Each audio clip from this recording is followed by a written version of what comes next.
Hello everyone, today we are going to learn basic Autodesk Maya tutorial how to duplicate an object.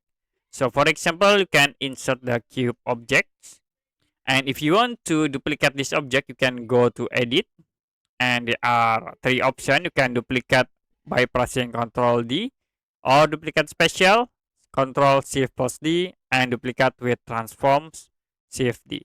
So in here I will use duplicate Ctrl D, and you can use move tools. The object will be automatically duplicate. Another option, you also can use shift buttons hold to duplicate the object. So you can use the move tools, select the object, and then press shift button hold.